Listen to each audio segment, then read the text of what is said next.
Have you ever stopped to think about how no story, I mean no story, is ever truly told in a vacuum? Every single book you read, every movie you watch, it's all part of this massive, ongoing conversation with everything that's ever been created before it. Today, we're going to pull back the curtain and see exactly how that works. You know that feeling, right? You're watching a movie and there's this tiny, subtle nod to some old film or classic book, and boom, you get it. It's like you're in on a secret. Well, that little aha moment is more than just a fun piece of trivia. It's actually a clue to the very fabric of how our culture gets made. I mean, take this classic example. A Klingon general quoting Hamlet in Star Trek. That's not just some random line thrown in for fun. The writers are using a piece of a 400-year-old play to tell us something deeper about the character, to add new layers of meaning, and yeah, okay, to get a little laugh.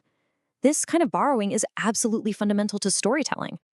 And this isn't a new idea at all. The poet T.S. Eliot completely nailed it way back in 1920.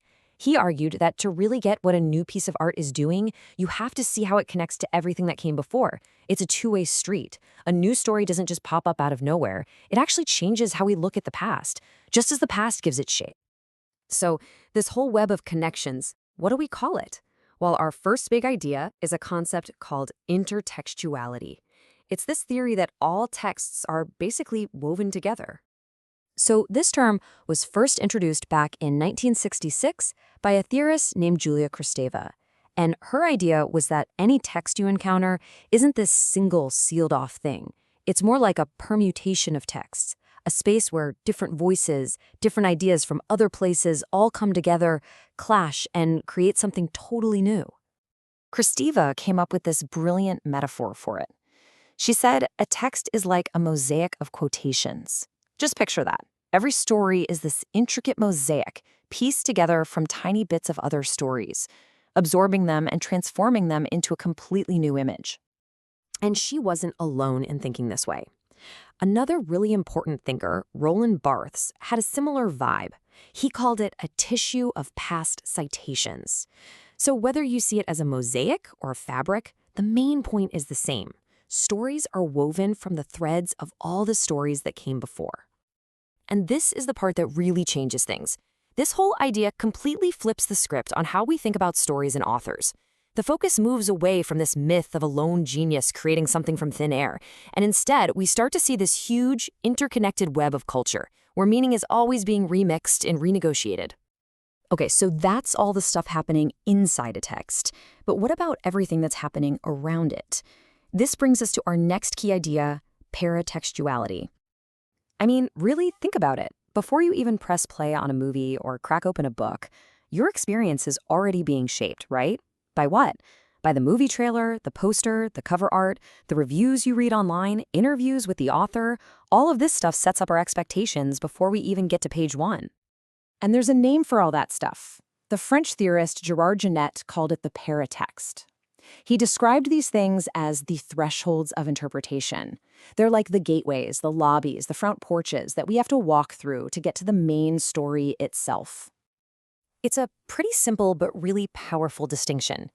The text itself is the core stuff, the chapters, the scenes, the levels in a game. The paratext is all the stuff that frames it and presents it to the world. The cover, the trailer, the website.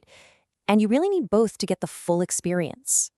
Genette even broke it down a little more. You've got the stuff that's physically attached to the book or the film, like the title, the cover art, the preface, footnotes. He called that the paratext. And then you have the stuff that exists separately, out there in the world. The reviews, fan theories, author interviews. That's the epitext. Both are super important in shaping how we understand the story. So now we've got these two big concepts, intertextuality and paratextuality. Let's take a look at a few quick examples to really see how they work in the wild across all kinds of different media. Genette actually laid out 5 different ways that texts can talk to each other. We've already covered the big two, intertextuality, that's your direct quotes and allusions, and paratextuality, which is all the stuff surrounding the text.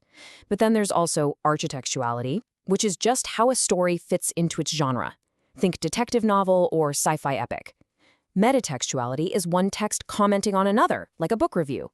And finally, you've got hypertextuality, which is when one text transforms or adapts another one, like a movie based on a book. It's like a whole toolkit for seeing these connections. And intertextuality can be an incredibly powerful political tool. For instance, there was this whole movement of African writers who started writing back against European colonial novels. They would take those existing stories and deliberately rewrite them, creating a direct conversation to challenge stereotypes and reclaim their own cultural narratives. Film adaptation is the perfect example of what your net called hypertextuality. Every time a play like Hamlet gets turned into a movie, the original text is transformed. The new version is built directly on the old one, but it creates brand new meanings and interpretations for a new audience in a totally different medium. And hey, this isn't just for old books and plays. Paratext is absolutely huge in modern video games. For the game Portal, the story wasn't just in the game itself. So much of the world building and backstory was actually hidden on a separate interactive website. It was a crucial piece of paratext that made the whole experience so much richer for the players who found it. So why does any of this academic theory matter? Well, because when you start seeing things this way, it fundamentally changes how you look at not just one story, but at how culture itself works. Here's one final metaphor to tie this all together, and it's a great one. Think of all of culture as a kind of literary genome. Every new story is like a new combination of existing cultural DNA. It borrows plot structures, character types, themes, and it recombines them in new ways. And the really successful combinations, they survive, they evolve, and they give birth to entirely new genres. So what's the big takeaway from all this? Well, for one, you can start to see stories as part of a huge, ongoing conversation.